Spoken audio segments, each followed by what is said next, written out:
Good day, everyone. I am Mary Rose Grigay Talabok. I'm one of the owner of Healthy Scoop Company.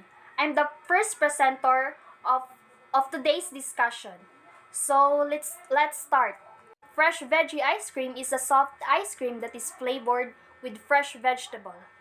This veggie ice cream comes in different vegetable flavor that will bring people a healthy and happy feeling while eating. The primary motivation of fresh veggie ice cream is to satisfy both the taste and nutritional value of the best dessert product from Healthy Scoop Company using freshly picked vegetables. Healthy Scoop Company came from the initiative of the company to innovate the most famous desserts served using a scoop. Our target market are the people residing at Barangay Poblacion, Initaw, Misamis Oriental. They are our main customer. And we conducted a survey and it was answered by 50 respondents 50 residents that were randomly picked in accordance to their availability. The first graph presents the frequency distribution of respondents according to gender. The data shows that majority of the respondents are female, which comprise a total percentage of 68%. And this suggests that the larger part of the respondents is female. The second graph presents the frequency and percentage distribution of the respondents as their age. The majority of the respondents are from age bracket 19 to 30 years old, which comprise a total percentage of 94%. This suggests that the larger part of the respondents is adolescents and early adulthood.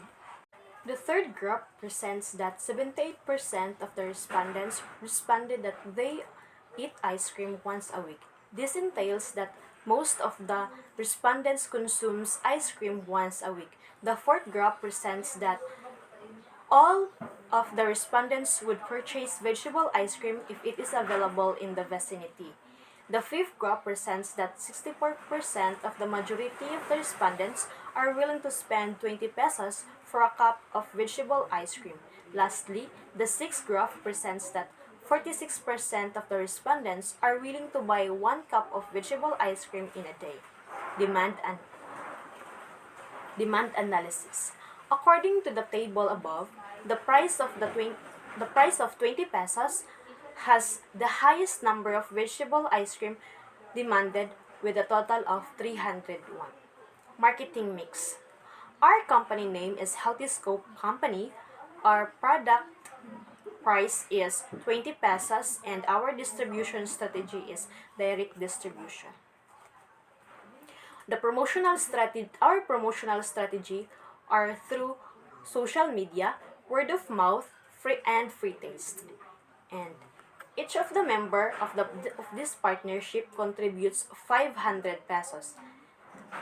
And I am the marketing manager of our organization.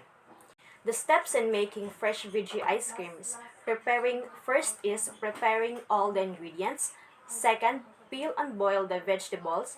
Third, mash and blend the vegetables. Fourth, in the mixing bowl, put the chilled Alaska cream and mix until it double the size. Then add the condensed milk and the mashed vegetables and continue mixing. Fifth, transfer the mixture in the container. And the last is put the mixture in the cups and cover it.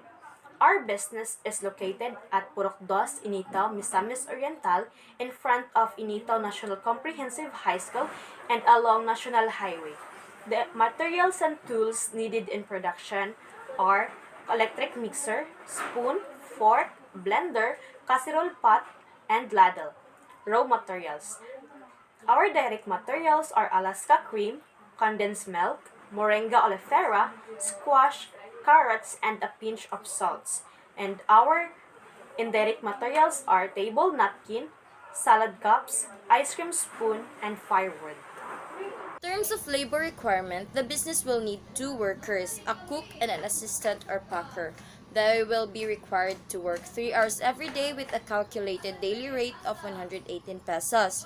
The beginning capital contribution of the members, which is 500 pesos, will cover the production cost, which are the total raw materials, total labor costs, total factory overhead expenses that are the water utility and electricity, that would yield a production cost of 23,790 for the month of August. It will also yield a production quantity per cups of 1,350. That is, when divided, will give us the production cost per unit of 17.62. The next slide is the financial aspect. The first table is the income statement of the Healthy Scoop Company. It contains the sales for the month, that is 27,000 pesos, less the cost of goods sold listed, that has a total of 24,130. 27,000 deducted with the cost of goods sold gives us the total or the gross profit of 2,870. To be deducted again with the operating expenses, which are the marketing, administrative, and pre-operating expenses. With the total operating expenses of 769, deducted to the gross profit of 2,870, it gives us the net profit of 2,101. The next table is the cash flow statement. It has a particulars of the cash inflow and the cash outflow. Cash inflow contains the cash sales of 27,000 pesos for the month. Cash outflows are all the expenses incurred in the business, in the operation of the business. The total cash outflow is 24,899 to be deducted to the cash sales or the cash inflow of 27,000 pesos. It gives us the net cash inflow of 2,101 to be added with the cash balance beginning of the of the members contribution, which is 500 times 4 members is equal to 2,000. 2,000 plus 2,101, which is the net cash inflow, gives us the cash balance ending of 4,101. Next is the break-even point analysis calculation that will give us the number of units that the company has to sell to cover up the total fixed cost of the company. So after calculation, the company came up with the break-even point in units of 3,000 cups. So the company has to sell 3,000 cups in order to cover up the total fixed cost of the company and to gain a profit. The next is the return on investment. After calculation, the company has a positive return on investment, which is 1.05. That gives us the conclusion that the company is feasible and is profitable. Next one is market viability. Our market viability shows how potential it is in our specific target market and help us determine whether starting a business in that particular market will make our product simply promoted and distributed into all potential buyers. Next one is technical viability. Evaluated the feasibility of producing the product of implementing the process. Measured how the product or process will perform. Develop a design for the product or process. And the third one is management model viability. Assist in identifying individual tasks or decision in validating the business concept. The model also aligns the findings with functional process of an enterprise which an audience can easily understand. The models allow entrepreneur to weigh the overall segmented the viability of the business concept. And the last one is financial model viability. Financial viability of a project means appropriateness of project from money point of view. Here we consider return on capital employed as compared to market rate. Its return is less. The project is not financial viable.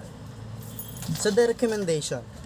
Healthy Scoop Company recommends in enriching the flavor and taste and also the label which will increase the quality of the product. Healthy Scoop Company recommends to market their product online. Healthy Scoop Company must participate in business and product related training and seminars. So that would be the end of our presentation. Thank you and God bless.